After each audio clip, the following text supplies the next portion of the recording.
What's going on, everybody? Eric Lindquist at Stochastic here on the OddsShopper channel, coming to you with a Monday Night Football edition of Lindy's Leans, Likes, and Locks. Hit that like button, subscribe button, notification bell goes a long way for me on this video, goes a long way for you. That way you become a prize whenever great content is going live here at our little neck of the YouTube woods. A little bit under the weather, but I'm feeling so fantastic. You know why? Because Thursday night, we swept on this video. Now, I threw in some absolute garbage into tails on Thursday. I was feeling very, very upset with myself. Saturday, had an opportunity to go out, go hang out with friends, do whatever else. You know what I did? I stayed inside. I didn't touch grass. I legitimately stayed with my laptop, with my desktop, and with my freaking iPad here, and I studied NFL all Saturday. Maybe talked a little shit here and there on X because it's fun to do, at Eric Lindquist if you want to follow me. But overall, just went to work because it's really all you can do. You get your butt kicked or you don't feel good about something. Well, there you go. And I did not feel good about the fact that tails, the people who are signing up and getting involved to be able to talk through the process with me, getting extra bets, getting everything that I have to offer. Well, Thursday, they got the raw end of it, considering we swept on the Thursday video. However, the other two bets that I put in ended up losing there Thursday night. Cue the card. Just cue the card.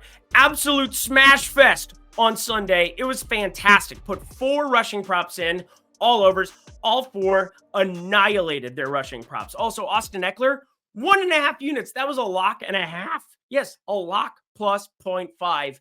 That is how I do things here because, again, lean, that's usually something I'm thinking about betting. A like, that's going to be around a half unit. Those are all 4 of those rushing props. And then a lock, that was Austin Eckler over 19.5 total receiving yards. It was fantastic. Now, Sunday Night Football is ongoing here as we speak, so can't tell you how Michael Pittman is doing here at the moment. But what I can tell you is I'm very, very happy with the results here in Tails. And if you guys want to sign up and get Tails completely free, well, we have a deal going with all of these sites, all 11 of them on your screen. You sign up at any of them, any single one down at the link below. You send me the screenshots over to support@OddsShopper.com, and you're going to get yourself an amazing deal of 1 free month of Lindy's Premium Tails package. Again, go to these 4 steps. These are all from producer Jacob. He fired them all up here for you. Support@OddsShopper.com. Would love to see you guys there. Would love to have you in there, and let's go make ourselves some money together. Birds of a feather now. Let's fire it up. Alrighty, y'all. We got Monday Night Football here in this one, and kind of an interesting game to be breaking down in a number of different ways. Tampa Bay at Kansas City. Well, we know some of the pieces that are missing on the Tampa side. We know how good Kansas City's been. They've been a little bit difficult, though, on the old bankroll as they couldn't cover here in garbage time against the Raiders. That was really, really brutal. But overall, feel pretty good about these plays. Gonna fire them up. Producer Jacob, let's get to the picks.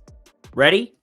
Okay. Tampa Bay, 9.5, depending on where you're looking, depending on what kind of vig you're moving. And I'm going to move my computer. There we are. 9.5 going up against Kansas City here in Arrowhead. And I don't know if you guys have noticed, Kansas City's good at football. They've won the last 2 Super Bowls.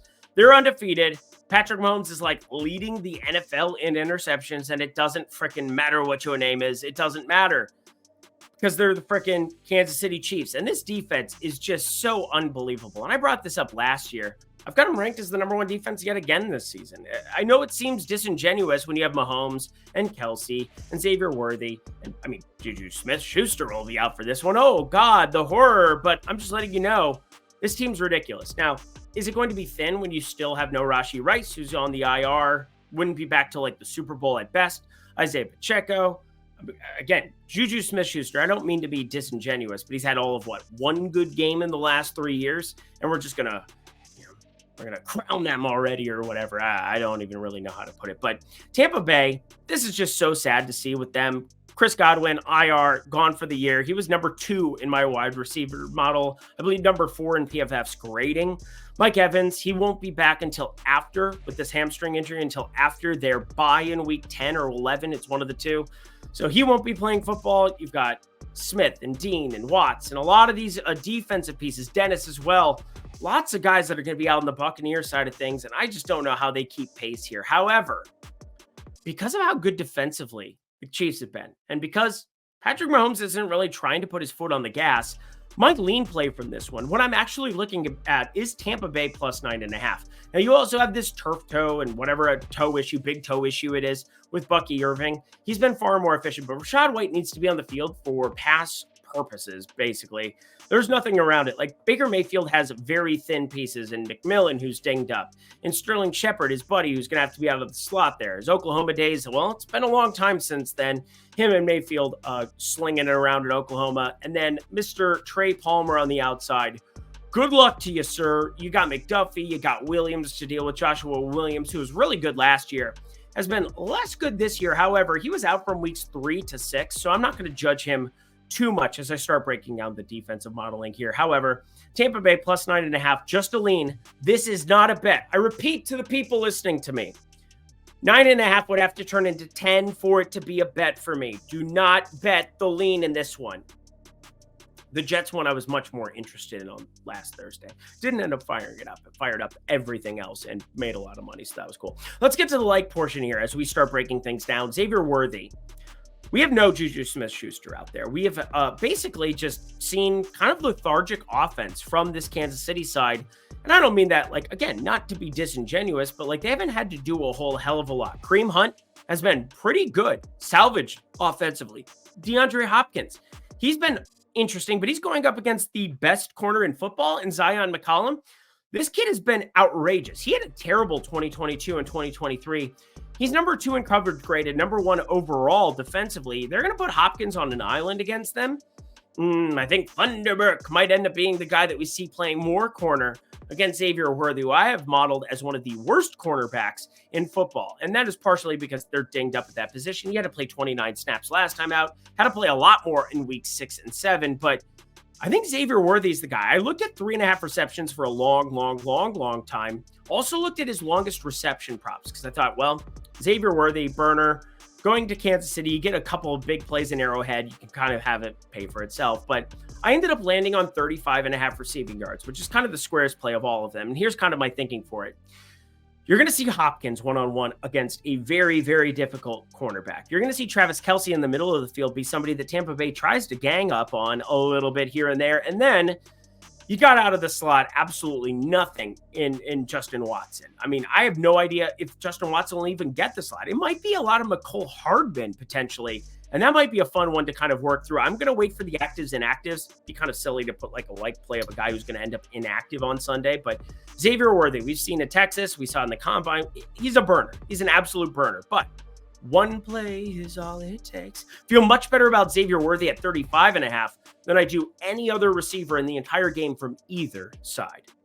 I feel best about this, though. You bet 5, you get $200. I'm here. Patrick Mahomes, he's going to be slinging it around the entire Arrowhead, hopefully just as Xavier Worthy based on the last play. But what I'm basically saying here is that $200 in bonus bets from Bet365, damn good 5. Why don't you sock it to me one more time? In one of these 11 states is the way that you want to do things. North Carolina, come on and raise up. Take your shirt off, twist it around your head, spin it like a helicopter. And Pennsylvania, there's no rap song that I can really use for yours. Or Iowa, or Indiana, or Ohio. But you know what? All of these are great states, 11 of them on your screen. You're going to be voting on Tuesday. Monday, though, you're going to be paying very close attention to the NFL and NBA streets. And as such, Bet365 can get you $200 in bonus bets just by betting $5 or more down at the link below. It's only if you're 21 and over, 18 and over in Kentucky.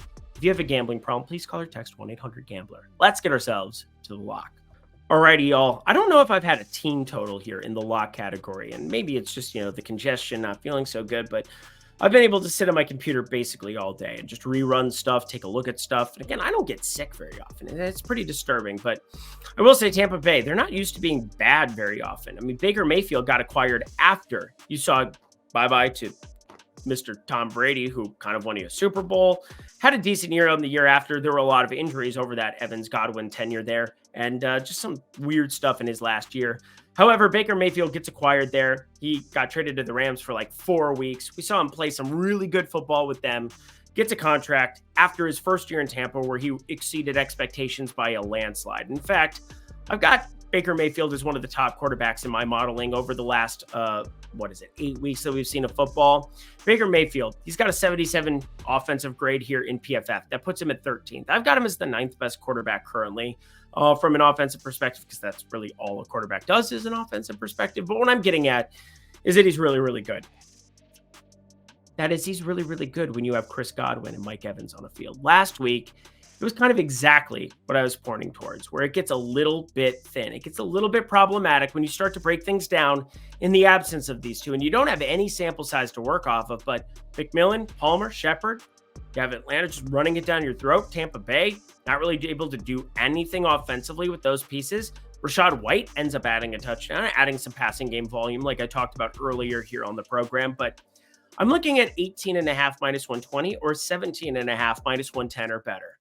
And those are both phenomenal team total numbers to take the under on for Tampa Bay. I repeat, I've got Kansas City number 1. PFF has them number 3 in terms of defensive rating this season. I look around the entire situation, and that is McDuffie and this Leo Chanel fellow, who's just absolutely smashing at the linebacker position, and Chris Jones. I mean, how many years in a row has Chris Jones just been the bane of offensive line's existences? This guy is on the defensive interior, constantly getting after the quarterback, constantly stuffing the run, constantly doing everything for this Kansas City team. If you go back a year ago, when he sat out that first week, he proved himself to be maybe the most important defensive piece on any team in the NFL.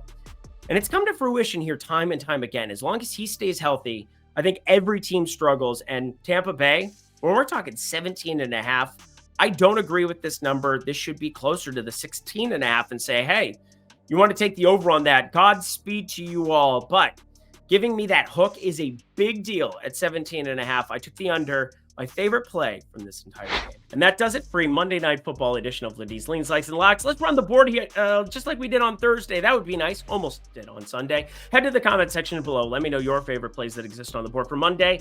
Producer Jacob, thank you so much for all of your lovely help here. We'll be back with Thursday Night Football. Hopefully we can keep this streak going.